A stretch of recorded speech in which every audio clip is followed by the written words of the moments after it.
Okay, so today we're going to talk about the 7 fasting myths. Okay, so number 1, fasting is not for everyone. Okay, so I disagree. A version of fasting is good for everyone. But let's say, for example, you're pregnant. Maybe you just do 3 meals, no snacks. There's nothing wrong with that. Okay, that's kind of a mild version of fasting for the average American, is just cut out the snacks because they're so addicted to so many frequent meals. Now, a small child, same thing. Just don't do the snacks, 3 meals. They're going to do much better from constantly grazing and constantly snacking between meals. Okay, especially if they're eating healthy at the meal.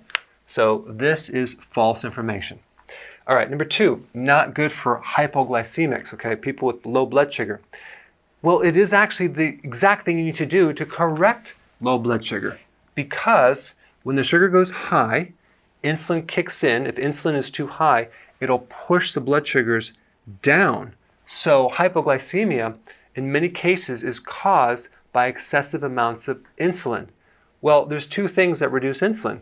One is fasting, the other is cutting down carbs. So when you give in to hypoglycemia by consuming a carbohydrate, you're going to feel better, but you'll never correct it. You'll make it worse over time. So fasting is really good for hypoglycemic, especially if they do healthy keto to actually give the right nutrients and also do it on a gradual method. You're not going to just jump in and do 1 meal a day. You'll gradually go into it. So it's very, very good for people with low blood sugars.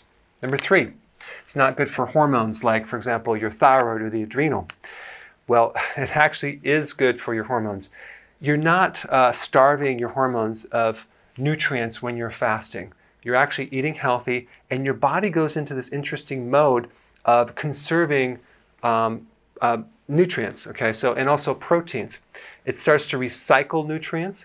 It starts to conserve nutrients, and so it's very good for hormonal health and the endocrine system. Now, if you had an autoimmune disease like Hashimoto's, for example, where you have antibodies attacking itself, fasting is one of the best things you can do for that.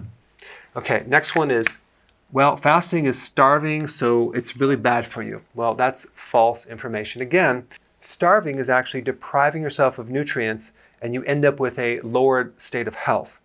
When you do an intermittent fasting, you end up with a higher level of health. It's not starvation, because you're also eating in between the fasting period. Okay, number 5, fasting makes you feel bad.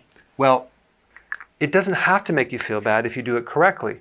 The real key is what you're eating when you're eating. So healthy ketosis, very healthy, nutrient dense, and then let your body fast. If you add more fat, it's easier to fast. Now, you're going to feel bad only if you eat poorly and you're just eating junk and you're not consuming the key nutrients to allow your body to burn fat, like potassium and B vitamins from nutritional yeast.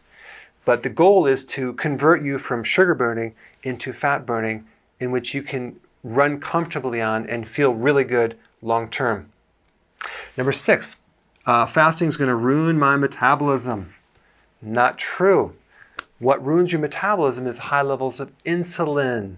That's what gives you that set point that you're not able to go below. That's what keeps you gaining more and more and more, because insulin is kind of a switch. In the presence of too much insulin, you're not going to actually lose any weight. It's the fat storing hormone, so it prevents you from losing weight. And so fasting lowers insulin, and it'll improve your metabolism greatly. Okay, number 7, it's stressful on the body. It's just the reverse. The body goes into this interesting state of countering stress and protecting the cells against stress. It actually has the ability to lower oxidative stress when you're fasting. It's counterintuitive. Now, you would think if you would stop eating, it would be stressful on the body, but it's just the opposite. When you do intermittent fasting for a period of time and you eat, it's very, very low stress in the body, and you're actually going to burn fat, which has a lot less waste than running your body on sugar fuel. All right, there you have it, the 7 fasting myths. So I hope you're coming to the Keto Health Summit coming up in October. So I want to quickly comment on what we're going to do that's different from other conventions, okay? The problem with these other conventions is they give you information overload, okay? It's so much data that you're basically swimming in a sea of information. We're going to do things very differently. We're only going to cover the most important things that make a huge difference. Now, there are 3 very powerful strategies that we're going to be talking about at the summit that you will not find in any of my YouTube videos. Number one is on memory. I'm going to be showing you something very cool to dramatically increase your memory and concentration that's going to blow you away.